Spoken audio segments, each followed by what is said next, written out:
de revenir et on va reprendre pour la deuxième et dernière partie de ce séminaire. Il nous reste 2 conférences à entendre et sans plus attendre, je laisse la parole au professeur Hugues Chiron. Merci. Je voudrais d'abord vous remercier, cher Étienne, de m'avoir invité pour participer à cette conférence, m'avoir permis ainsi de découvrir la Nouvelle-Calédonie que je ne connaissais pas. Vous remercier, puis un peu vous maudire aussi, car la question que vous m'avez demandé, à laquelle vous m'avez demandé de réfléchir, est une question infiniment complexe, non seulement complexe, mais tellement chargée de questions qui sont des questions politiques, en fait, que malgré ma grande innocence, étant totalement extérieure à la Nouvelle-Calédonie, je crains de choquer peut-être certains dans cette salle, et je vous prie de m'en excuser par avance. Le sujet qui m'a donc été demandé de traiter est relatif à la citoyenneté et le rôle qu'elle pourrait jouer dans la résolution des conflits de normes internes en matière civile. Donc un sujet extrêmement intéressant, mais en même temps extrêmement sensible. On l'a déjà vu un peu, hein. Il est évident que ces questions ces problèmes qui naissent du transfert de compétences en matière de droit civil sont des questions qui revêtent une importance historique évidente, et qui sont d'une grande complexité théorique. Je pense que vous l'avez bien senti à travers les interventions précédentes. Mais ce sont aussi des questions éminemment politiques. Et appliquées aux problèmes particuliers du statut personnel, entendu au sens du droit international privé, cette question conduit à travers une réflexion entre les rapports, une réflexion sur les rapports entre nationalité, citoyenneté et statut civil de la personne. Cette réflexion conduit donc à s'interroger sur les questions d'appartenance individuelle et collective, et donc à la construction de ce destin commun inscrit dans les accords de Nouméa. Donc on va bien voir que ces questions de conflits de normes, en fait, sont fondamentalement, on en a eu déjà quelques exemples, des questions politiques, surtout si on les ramène à ce problème de la citoyenneté qui pourrait, je partagerai en partie, on le verra, les conclusions de Sandrine Sana, qui pourrait donc être la clé de solution de ces conflits. Nationalité, disais-je, citoyenneté, statut personnel, en fait, ce sont 3 formes d'appartenance. 3 formes d'appartenance à la fois riches et extrêmement complexes. Appartenance, à travers la nationalité, à la population constitutive d'un État et au-delà à une nation. Appartenance, à travers la citoyenneté, à une communauté politique, ce qui se traduit notamment par l'exercice des droits civiques assurant la participation de l'individu à la vie de la cité. Et appartenance enfin, à travers le statut personnel, à un groupe humain régi par les règles profondément structurantes de l'alliance et de la parenté. De ces 3 formes d'appartenance, la plus difficile à saisir est assurément la citoyenneté, parce que c'est une notion plastique qui a pris des formes multiples au cours de l'histoire, selon les besoins politiques, selon aussi les constructions idéologiques de l'époque. Et c'est aussi certainement la notion qui aujourd'hui connaît les mutations les plus profondes. Dans notre tradition française, la citoyenneté recouvre avant tout l'exercice des droits civiques, et en particulier l'exercice du droit de vote. Mais dans une conception plus large, elle englobe les droits civils relatifs à la vie privée et professionnelle, ainsi que les droits sociaux, les uns et les autres étant, comme on a pu le dire, le substrat juridique et économique indispensable à l'exercice effectif des droits politiques, des droits de citoyenneté. Et aujourd'hui, cette citoyenneté sert de réceptacle conceptuel à d'autres formes d'appartenance collective, qu'il s'agisse d'ensembles supranationaux, je pense notamment à toutes les questions relatives à la citoyenneté européenne, ou appartenance à des ensembles je ne dis pas infra, je dis bien intranationaux, à l'échelon local ou territorial, dont la citoyenneté de Nouvelle-Calédonie est un exemple tout à fait intéressant. Alors, entre ces trois types d'appartenance, les liens sont étroits. Particulièrement subtiles sont les relations entre nationalité et citoyenneté.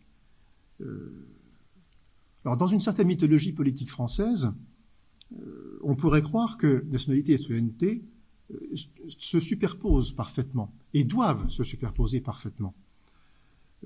Tout national est un citoyen, tout citoyen serait un national. En réalité, cette concordance parfaite n'a existé en France que pendant quelques dizaines d'années. Elle est née avec la Constitution de 1946 de la Quatrième République. Elle a été renforcée par le processus de décolonisation, mais elle a disparu avec la création, inscrite dans le traité de Maastricht, de la citoyenneté européenne. Et bien sûr, l'apparition de la citoyenneté de Nouvelle-Calédonie renouvelle totalement la réflexion sur le couple nationalité-citoyenneté. Les liens entre nationalité et statut personnel sont également des liens qui sont anciens. En droit international privé, on l'a dit, le domicile et la nationalité sont les rattachements traditionnels en matière de statut personnel. Et finalement, plus que le domicile, la nationalité symbolise l'appartenance à une communauté humaine avec ses institutions familiales façonnées par une histoire, par une culture, par une certaine vision du monde. Enfin, les liens entre citoyenneté et statut personnel ont longtemps revêtu une importance capitale en droit, puisque, comme vous l'avez dit, en droit colonial, l'adhésion au statut personnel de droit commun, tel qu'inscrit dans le Code civil français, commandait traditionnellement l'accession à la citoyenneté et donc à la jouissance et à l'exercice des droits civiques. Alors, de ces différents points de vue, la situation de la Nouvelle-Calédonie est profondément originale. Elle est profondément originale car la citoyenneté de la Nouvelle-Calédonie se définit par rapport à un corps électoral délimité dans un contexte particulier, celui du processus conduisant au scrutin d'autodétermination. Le lien établi entre la citoyenneté de Nouvelle-Calédonie et l'exercice du droit de vote, chargeant le débat d'une forte dimension politique, et parfois même, je pense pouvoir le dire, polémique. Alors, que les choses soient claires, il ne m'appartient pas d'intervenir dans le débat politique. Je n'ai aucune compétence et aucun titre à le faire. Je vais seulement tenter d'essayer d'éclairer les rapports entre citoyenneté et statut civil de la personne et statut personnel. Et pour savoir si cette citoyenneté de Nouvelle-Calédonie peut constituer une clé de résolution des conflits de normes sur lesquels nous réfléchissons aujourd'hui, ce qui revient donc à s'interroger sur la citoyenneté en tant que facteur de rattachement, je commencerai par une réflexion plus générale sur la citoyenneté en tant que lien d'appartenance. Alors commençons par quelques réflexions donc sur la citoyenneté comme lien d'appartenance. En tant que lien d'appartenance, la citoyenneté peut recevoir, on l'a dit, des définitions diverses et se prêter finalement à des usages différents selon, je le disais, les besoins politiques en cause. En fait, c'est un concept fonctionnel, et en cela, la citoyenneté se différencie fondamentalement de la nationalité. La nationalité, dont la notion et le régime, bien sûr, ont pu varier au cours des siècles, mais dont la fonction reste constante, à savoir rattacher un individu à la population constitutive d'un État. Alors, pour bien comprendre le caractère tout à fait original de la citoyenneté de la Nouvelle-Calédonie, je tenterai, dans un premier temps, d'établir une sorte de typologie des différentes formes que peut prendre ou qu'a pu prendre la citoyenneté en France, avant donc de souligner le caractère profondément original, je répète, de la citoyenneté de la Nouvelle-Calédonie. Alors commençons par un essai de typologie. De façon tout à fait personnelle et donc extrêmement critiquable, je serais tenté de distinguer trois grandes formes de citoyenneté. Tout d'abord, la citoyenneté que j'appellerais la citoyenneté réservée. C'est en un sens le cas de figure le plus classique. C'est une forme de citoyenneté qui permet de réserver l'exercice de certains droits, et au premier chef de certains droits politiques, à une catégorie particulière d'individus. Alors cette forme de citoyenneté que j'appellerais donc réservée peut exister au sein d'une même communauté de nationaux. Alors c'était le cas par exemple lorsque l'exercice des droits politiques était réservé à certains, quitte à instaurer, comme l'avait fait la Constitution de 1791, deux catégories de citoyens, les citoyens actifs, ceux qui exercent le droit de vote et qui sont éligibles, et les autres citoyens, les citoyens passifs. En un sens, les systèmes censitaires, qui ont existé en France pendant fort longtemps, s'inscrivent dans cette même logique. En fait, dans de telles hypothèses, le terme de citoyen est en réalité utilisé en deux sens. Dans le sens d'appartenance à la communauté nationale, et dans cette dimension-là, la citoyenneté se confond avec la nationalité, telle qu'elle est conçue aujourd'hui, et dans l'autre sens, au sens strictement politique, à savoir, est citoyen celui qui participe en droit à la vie de la cité. Mais bien sûr, l'exemple le plus intéressant de ce que j'appellerais donc la citoyenneté réservée est celui du droit colonial. D'autant que, comme on l'a dit, le droit colonial français a longtemps fait un lien entre citoyenneté et statut personnel. Le principe étant, je le répète, que l'accession au statut personnel de droit commun, donc tel que défini dans le Code civil, était la condition d'accès à la citoyenneté, donc à l'exercice des droits politiques.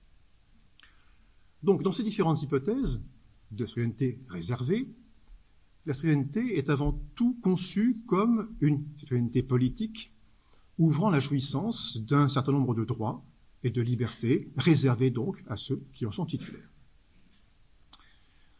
Second type de citoyenneté, ce que j'appellerais la citoyenneté englobante.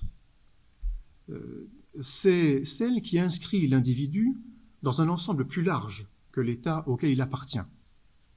Et elle ouvre alors à l'intéressé un certain nombre de droits et de libertés qui ne sont qu'accessoires, en fait, par rapport aux droits dont il bénéficie, notamment sur le plan politique, en tant que national, de tel ou tel État. Alors c'est le cas, par exemple, des différentes formes de citoyenneté impériale, celle du Commonwealth britannique, celle de l'Union française, instaurée par la Constitution de 1946, et celle de la communauté, inscrite au titre 12 de la Constitution de 1958.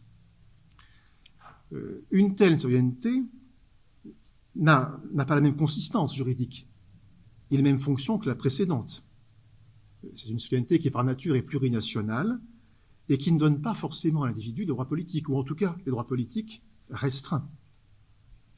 Par exemple, la citoyenneté de l'Union française donnait essentiellement aux ressortissants des autres entités territoriales qui composaient l'Union française, la jouissance des droits et libertés garantis par le préambule de la Constitution de 1946, droits dont bénéficiaient par définition déjà les nationaux français. Troisième type de citoyenneté, ce que j'appellerais également, de façon un peu arbitraire, je le reconnais, mais pas totalement, vous allez comprendre pourquoi, la citoyenneté additionnelle. C'est une forme de citoyenneté qui ouvre à ses titulaires des droits et des libertés spécifiques de nature politique, sociale et ou économique. C'est le cas, par exemple, de la citoyenneté européenne, telle qu'elle a été donc construite dans le traité de Maastricht. Alors, à première vue, on pourrait être tenté d'assimiler ce type de citoyenneté à une citoyenneté englobante, puisque la citoyenneté européenne a été créée pour affirmer l'appartenance des ressortissants des États membres de l'Union européenne à un ensemble plus vaste, à savoir celui de l'Union européenne. Et on pourrait également faire le rapprochement parce que cette citoyenneté est liée à la nationalité des États membres, puisque dans une formule redondante, mais volontairement redondante, l'article 20 du traité de l'Union affirme, je cite, « La citoyenneté de l'Union s'ajoute à la citoyenneté nationale, elle ne la remplace pas. » Pourtant, ce type de citoyenneté se distingue de la précédente à plusieurs égards. D'abord, si l'on raisonne sur le cas de la citoyenneté européenne, elle offre aux nationaux des États membres un véritable statut. Elle leur garantit non seulement le respect des droits fondamentaux tels que inscrits dans la Charte des droits fondamentaux de l'Union européenne, mais aussi la jouissance des grandes libertés de l'Union, liberté de circulation et d'établissement. Elle leur offre également un embryon de droit politique autonome, en quelque sorte. Droit de vote aux élections locales, droit de vote aux élections européennes, bien sûr, droit de pétition, etc. Et ce statut de citoyen européen, comme le répète la Cour de justice de l'Union européenne, a vocation à devenir le statut fondamental des ressortissants des États membres. Autre différence, l'ordre juridique européen est un ordre juridique autonome qui produit un certain nombre de normes qui disposent d'un statut particulier dans les différents ordonnancements juridiques nationaux. Enfin, le lien entre nationalité étatique et citoyenneté européenne est un lien extrêmement complexe.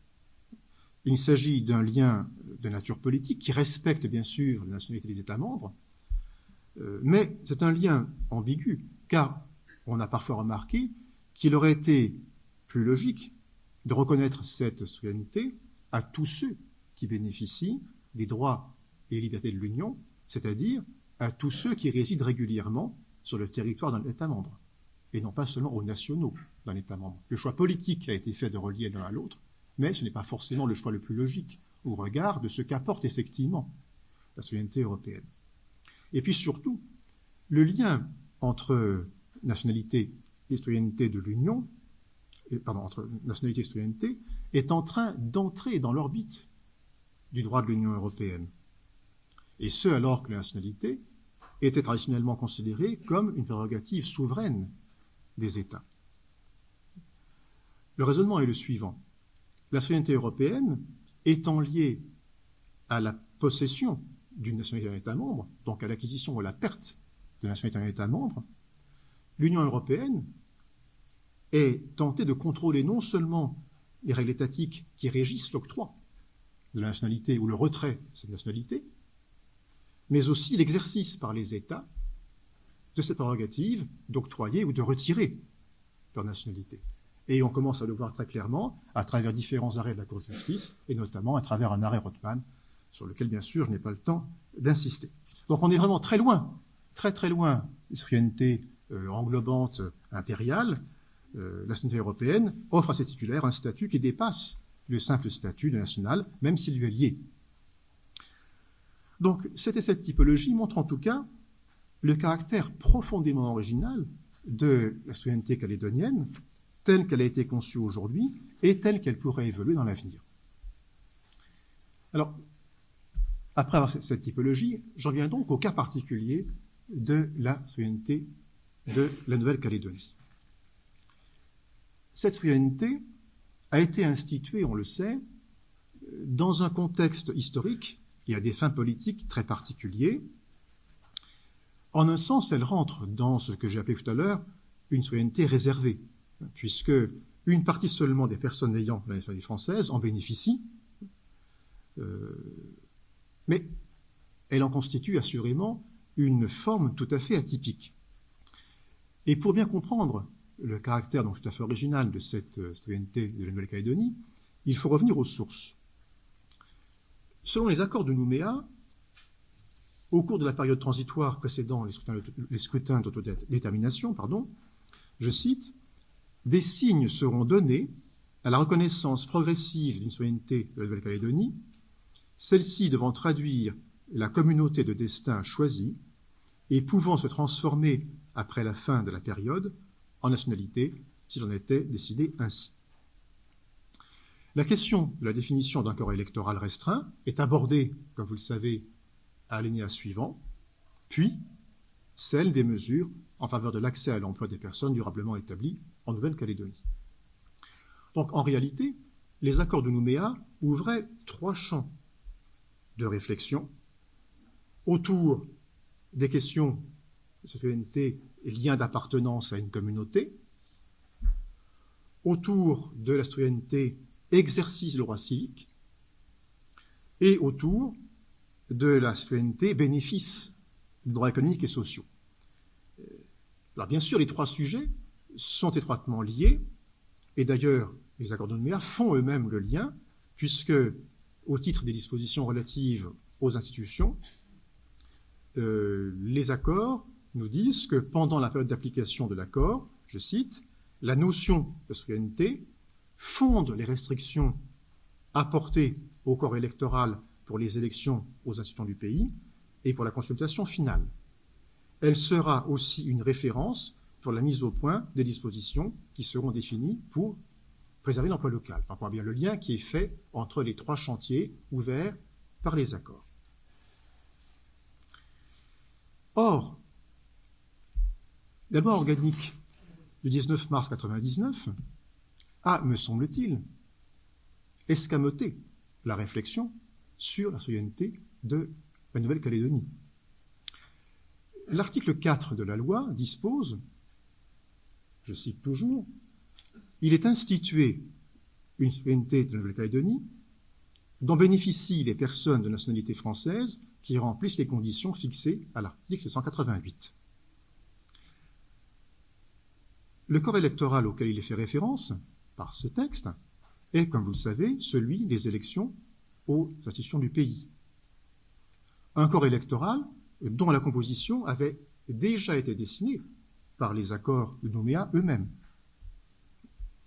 Cette définition du corps électoral commande donc celle de la citoyenneté en général. Par conséquent, la citoyenneté de Nouvelle-Calédonie devient fondamentalement une citoyenneté civique liée à l'exercice du droit de vote dans le cadre des scrutins locaux propres à la Nouvelle-Calédonie. Alors, une telle solution, celle de la loi organique, avait évidemment l'immense avantage d'éviter un débat sur la nature et sur les fondements de la citoyenneté de Nouvelle-Calédonie. Débat qui, bien sûr, risquait de raviver les passions qui avaient été apaisées par les accords. On peut remarquer qu'en un sens, ce choix, cette façon de penser la citoyenneté à travers le corps électoral, donc à travers la participation aux élections, s'inscrit dans la tradition politique française qui assimile très largement citoyenneté et exercice du droit de vote. Elle a également le mérite de la simplicité, puisqu'elle évite que ne se constituent éventuellement plusieurs catégories de citoyens au sein même de la communauté calédonienne, ceux qui participent aux élections locales et ceux qui n'y participeraient pas, sauf à remarquer que le corps électoral pour les élections relatives au scrutin d'autodétermination est moins large que celui pour les élections locales. Par conséquent, on pourrait dire qu'il y a quand même bien deux catégories, en un sens, de citoyens selon les droits qui leur sont accordés de participer ou non à tel ou tel type de scrutin. Enfin, toujours pour justifier le choix qui a été fait, que je ne critique pas, que les choses soient claires, j'essaie de le comprendre. Enfin, la définition du corps électoral reprend de façon indirecte les critères qui auraient pu être utilisés dans le cas de la construction d'une citoyenneté néo-calédonienne et qui pourraient plus tard, si le choix en était fait, être utilisés dans le cas de la construction d'une nationalité néo-calédonienne, avec un mélange plus ou moins explicite entre ius sanguinis, ius soli et résidence prolongée sur le territoire. Donc, cette conception de la citoyenneté néo-calédonienne comprend tacitement les éléments qui auraient été au cœur du débat, si débat il y avait eu. Il n'en reste pas moins que le débat n'a pas eu lieu, et que peut-être ne pouvait-il pas avoir lieu, et que l'essence de la citoyenneté de Nouvelle-Calédonie reste très largement du domaine du non-dit. On renvoie à 188 et tout est dit. Enfin, quoi qu'il en soit, la citoyenneté de Nouvelle-Calédonie constitue, on l'a compris, un cas extrêmement particulier de citoyenneté réservée. Parce que dans les hypothèses traditionnelles, l'accès à la citoyenneté, en fonction de critères tels que le choix du statut personnel, pour les citoyennetés coloniales, le paiement du cens, etc., donne par un lien de cause à effet, le droit de vote. Donc c'est la citoyenneté qui donne le droit de vote, alors que là, par un renversement de perspective, c'est le droit de vote qui donne la qualité de citoyen. Par ailleurs, les citoyennetés réservées traditionnelles sont des citoyennetés qui sont ouvertes, puisque théoriquement, on peut imaginer, pour un système censitaire, on peut imaginer que théoriquement, tout le monde soit apte un jour à payer le cens. On peut imaginer que toute personne opte pour le statut civil droit commun, alors que la citoyenneté de Nouvelle-Calédonie est une citoyenneté qui, par définition, reste réservée à un certain nombre de personnes.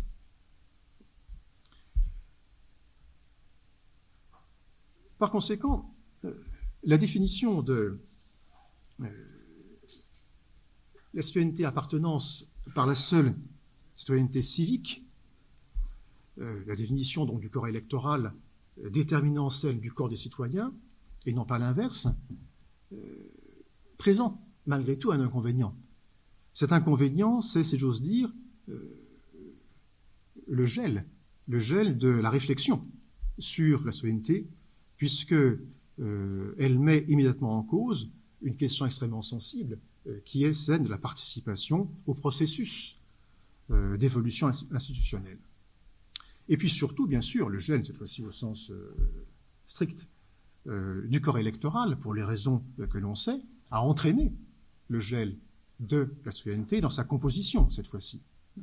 Ce qui, à l'origine, chacun le sait ici, n'était pas inscrit dans le texte. Rappelons que, conformément à l'interprétation donnée par le Conseil constitutionnel, initialement, le corps électoral pour les élections aux assemblées provinciales et au Congrès était un corps électoral glissant, à la différence, chacun le sait, du corps électoral défini pour les scrutins de sortie. Par conséquent, la citoyenneté était conçue initialement, même s'il y avait une discussion sur le sujet, discussion qui a amené les révisions que l'on connaît, donc elle était conçue initialement, ou elle pouvait apparaître initialement, comme une citoyenneté évolutive, donc, en un sens, une citoyenneté intégratrice, ce que le gel ne permet plus, en l'état, en tout cas. Alors, sans prendre évidemment en aucune façon parti sur les raisons qui ont conduit à ce gel, et d'ailleurs, je répète, je n'ai aucun titre à le faire, il faut bien constater que ce gel ne peut être que problématique au regard de la citoyenneté prise comme citoyenneté appartenance, dans sa dimension de lien d'appartenance, puisque, avec le temps, un nombre de plus en plus important de personnes vivant sur le territoire et partageant la communauté de destin dont parlent les accords de Nouméa, en sera exclu. C'est d'ailleurs, remarquons-le, pour cette raison que la superposition des trois dimensions de la citoyenneté, que j'évoquais tout à l'heure, ne pouvait pas être parfaite. Ainsi, la jouissance des droits économiques et sociaux spécifiques en matière d'emploi est offerte non seulement aux citoyens néo-calédoniens tels que définis par la loi organique, mais aussi aux personnes durablement établies sur le territoire de la Nouvelle-Calédonie, pour reprendre les termes de l'accord de Nouméa. Donc ici, le principe d'égalité, rappelé par le Conseil constitutionnel, l'emporte sur les considérations politiques, quand bien même ces considérations seraient soutenues par l'idée de discrimination positive. Alors, compte tenu de ces particularités, il convient de s'interroger sur les évolutions possibles de cette citoyenneté au regard du processus d'autodétermination. Et si l'on raisonne de façon tout à fait abstraite, on peut envisager trois hypothèses. La première hypothèse, c'est celle, bien sûr, du choix de l'indépendance. Alors, dans ce cas, la citoyenneté de la Nouvelle-Calédonie, telle qu'elle est conçue actuellement, perdrait sa raison d'être. Elle serait absorbée par la nationalité du nouvel État.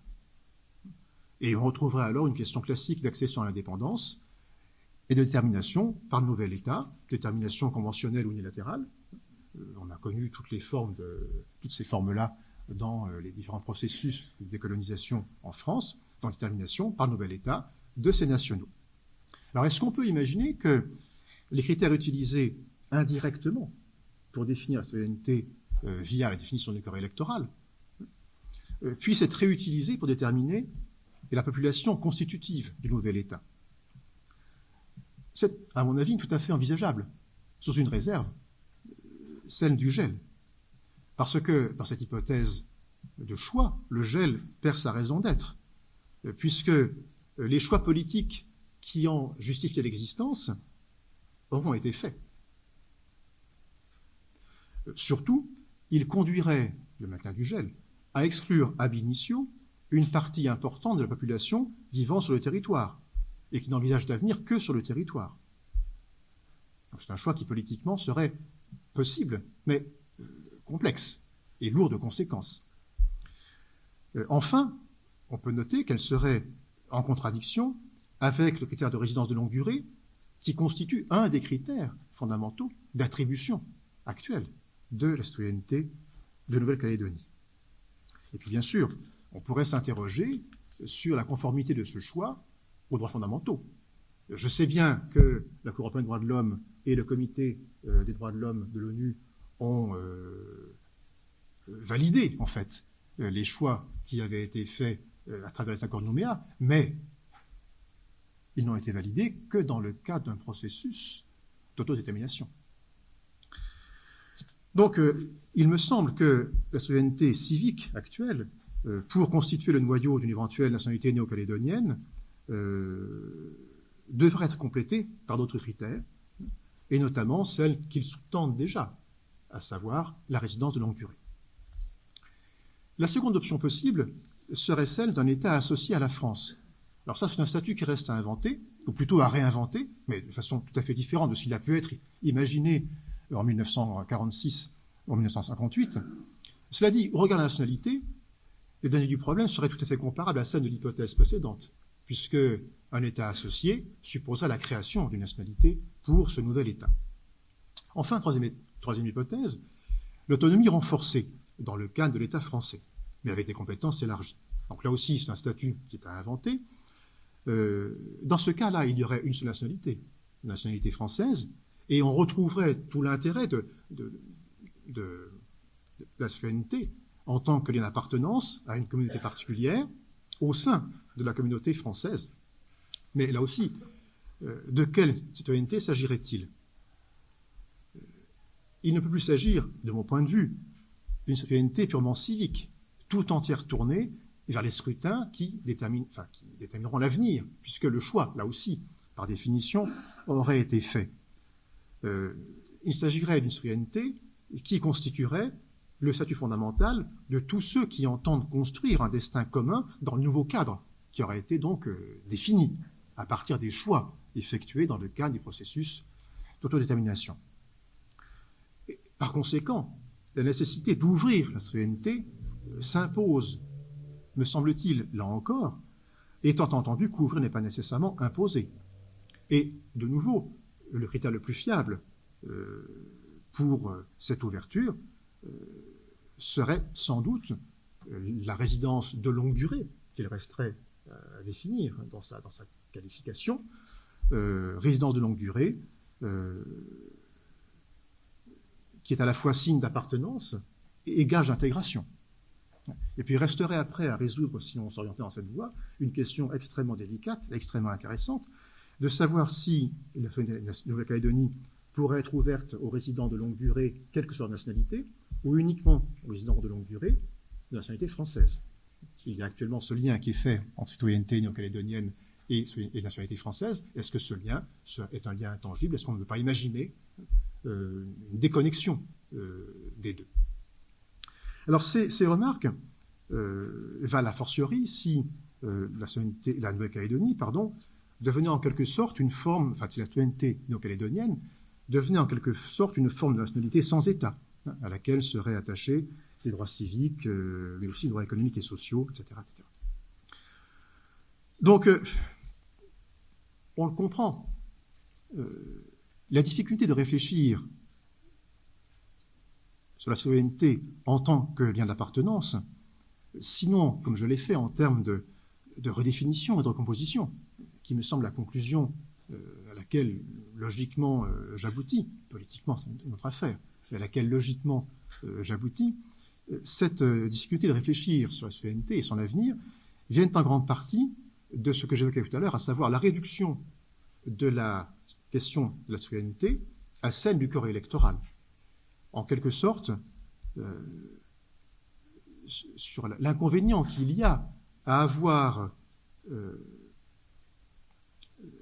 fait absorber la dimension appartenance par la dimension participation au processus électoral.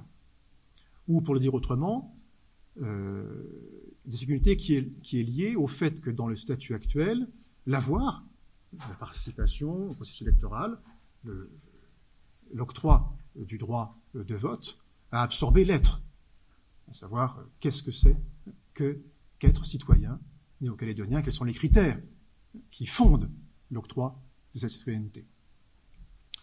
Alors c'est aussi ce qui explique la difficulté de faire de la citoyenneté néo-calédonienne dans sa conception actuelle, la pierre d'angle de l'ordre juridique calédonien en cours de construction dans le cadre du transfert de compétences. Alors, on le voit en matière sociale, puisque, je l'ai déjà dit, la citoyenneté sert simplement de référence aux dispositions en matière de protection de l'emploi local, avec d'autres critères, et notamment la résidence de longue durée. Donc il y a déjà eu ouverture, en un sens.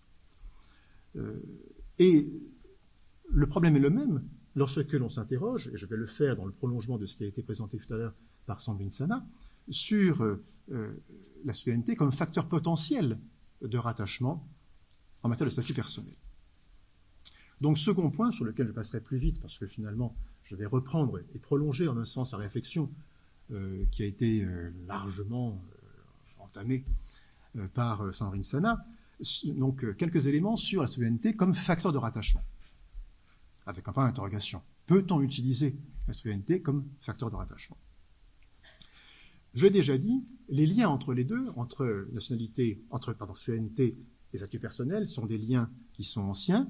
Ils constituaient la clé du système colonial français jusque dans les années 50, en ce sens que, donc je le répète, l'accession à la citoyenneté était liée à l'abandon du statut personnel coutumier au profit du statut personnel de droit civil, donc tel que régi par le Code civil. Donc le statut personnel qui marquait l'adhésion volontaire, dans ce cas, à une communauté de valeurs et qui donnait par conséquent à celui qui le choisissait le droit de participer à l'exercice des droits politiques. Donc le statut personnel commandant le statut civique. La situation néo-calédonienne est évidemment tout à fait différente. Si on retient la citoyenneté néo-calédonienne comme facteur de rattachement, Cela veut dire que l'on fait d'un statut civique, actuellement c'est d'un statut civique avant tout, la clé d'un statut personnel. Bon.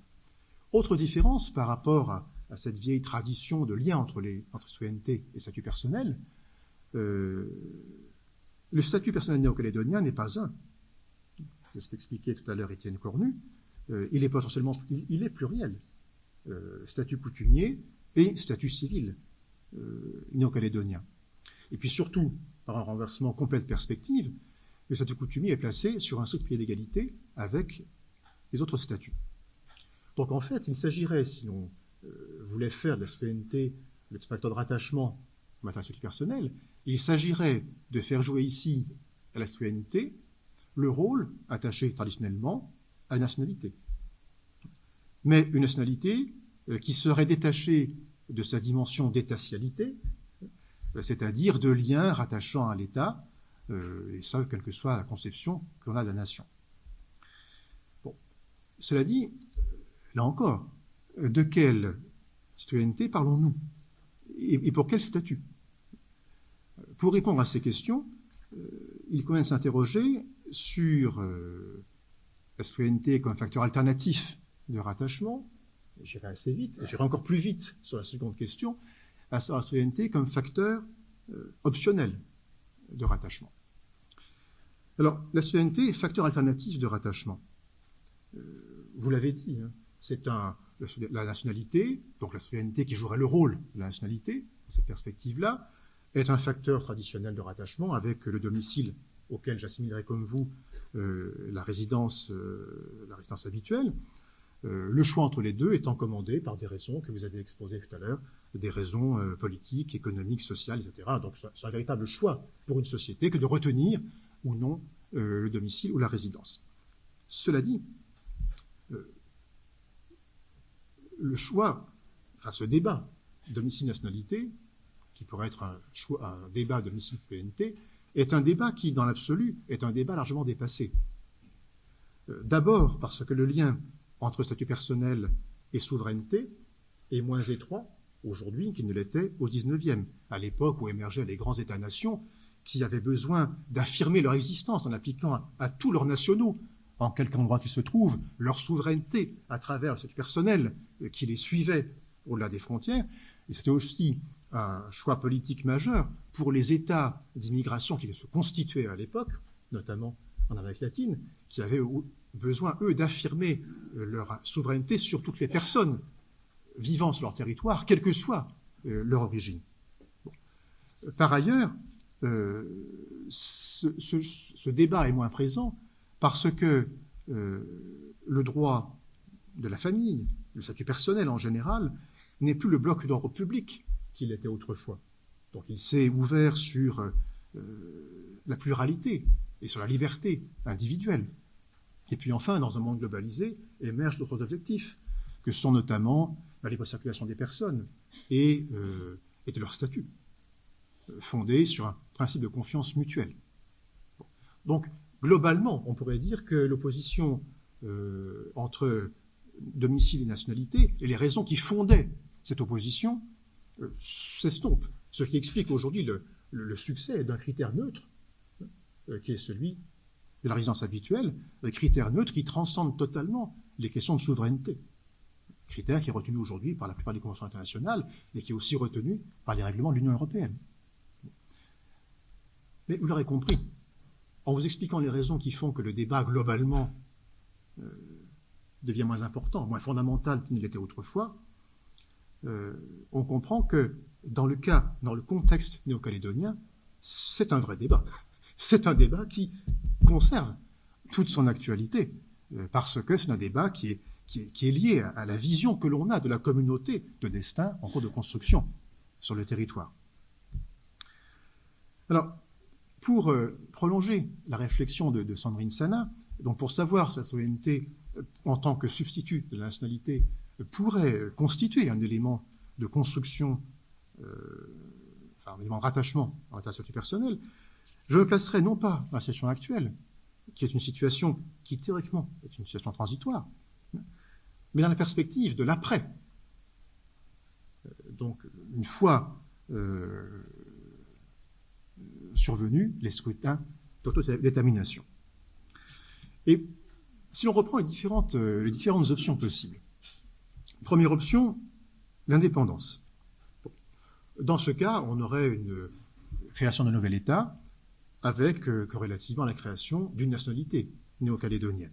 Par conséquent, la citoyenneté n'aurait plus de rôle à jouer en tant que facteur de rattachement, sauf à imaginer qu'on le conserverait, mais ça n'aurait plus de sens. Donc j'écarte cette hypothèse, même si on pourrait imaginer que la citoyenneté civique continue à gouverner le statut personnel, mais ça n'aurait plus aucune cohérence logique. Alors même chose, si d'aventure, le choix qui a été fait était celui de l'indépendance association. Là aussi, on aurait donc une nationalité et on retomberait dans un débat plus classique tel qu'il vous l'avait été exposé. Donc finalement, le problème de la citoyenneté comme facteur de rattachement, c'est, comme vous l'avez dit, l'hypothèse dans laquelle serait choisie l'autonomie, une autonomie renforcée par rapport à celle qui existe actuellement. Là, on pourrait effectivement rentrer dans un débat entre citoyenneté et résidence ou domicile. Alors c'est un choix politique, vous l'avez très bien dit. Si l'on choisit le domicile ou la résidence habituelle, on aurait donc comme résultat la soumission au statut, au droit néo-calédonien, dans ses différentes composantes, coutumes et droits civils, de toutes les personnes résidant de façon stable en Nouvelle-Calédonie. Donc seraient concernés potentiellement aussi bien les Kanaks que les Caldoches, les métropolitains que les étrangers, quelle que soit la nationalité. La question, vous l'avez dit également, ne concerne pas en fait les Kanaks, puisque là on a un statut qui est le statut coutumier qui leur serait appliqué. La question concerne les non-Kanaks, en quelque sorte. Vous avez rappelé les arguments pour et contre le choix de la résidence habituelle ou de domicile.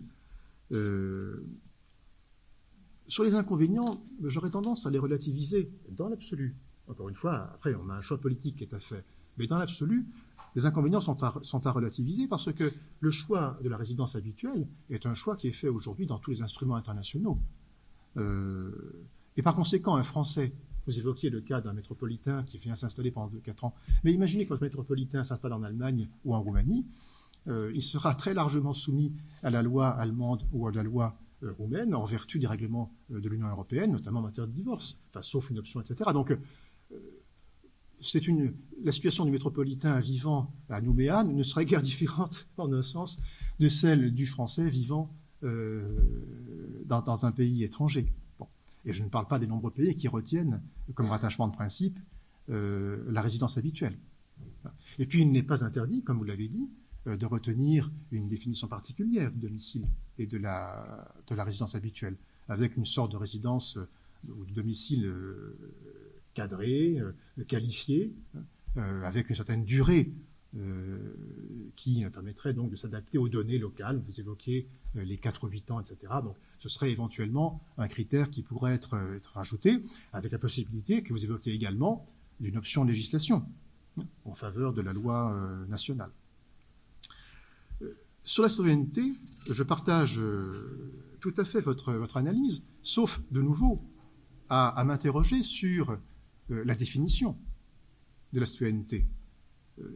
Si la citoyenneté restait en l'état après la fin du processus d'autonomie, je ne suis pas certain qu'elle puisse servir de facteur de rattachement. Facteur de rattachement cohérent au regard des principes mêmes que vous évoquiez, de continuité et de permanence.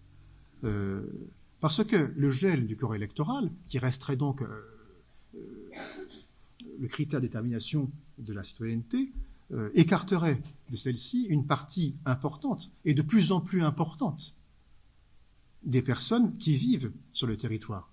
Et vous avez évoqué le cas de ces personnes qui, en fait, construisent leur avenir sur le territoire. Donc, si on met à part les métros qui viennent pendant quelques années, il y a une communauté, je n'ai pas de pourcentage en tête, mais extrêmement importante de personnes qui désormais vivent sur les territoires de la Nouvelle-Calédonie et pour qui le destin, l'avenir est en Nouvelle-Calédonie.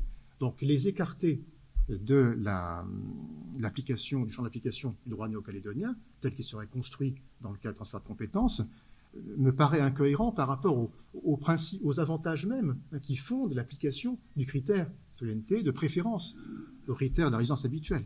Et incohérent aussi au regard des critères mêmes qui ont déterminé initialement la composition du corps électoral.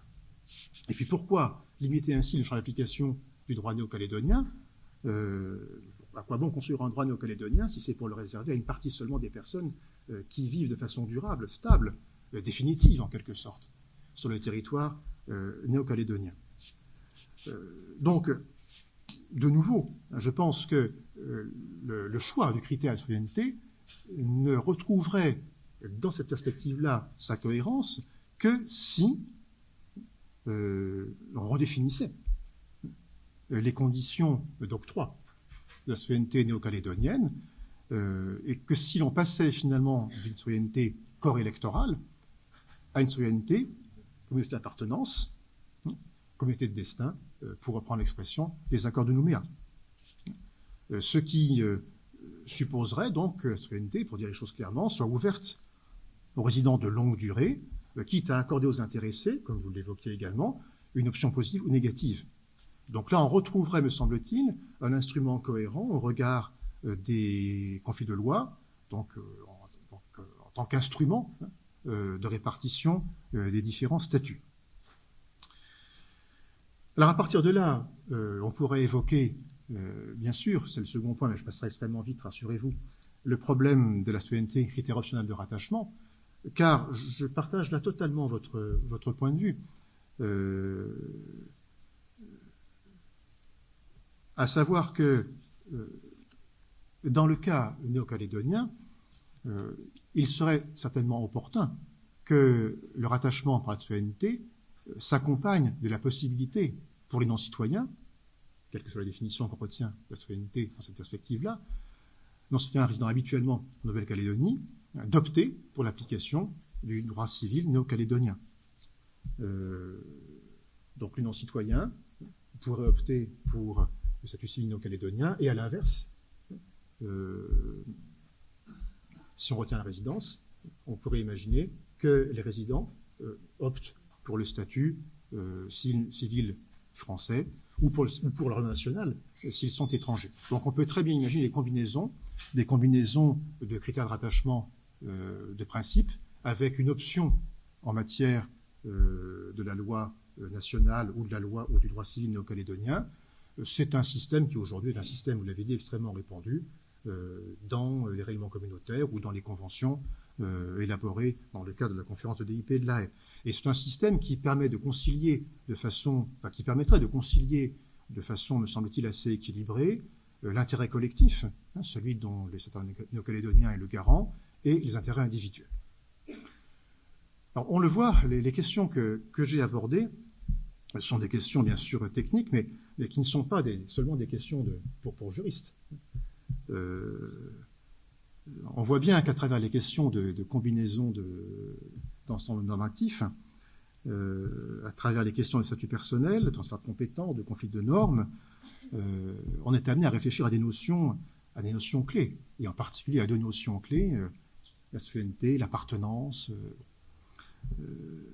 Et au fond, tout cela nous conduit à poser la question qu'Étienne Cournu m'a confiée en tant qu'extérieur total à ce séminaire. La seule question, en fait, qui va d'être posée, la question dont la réponse commande toutes les autres réponses, mais la question à laquelle il est le plus difficile de répondre. Cette question étant, qu'est-ce que c'est qu'être néo-calédonien ? Je vous remercie.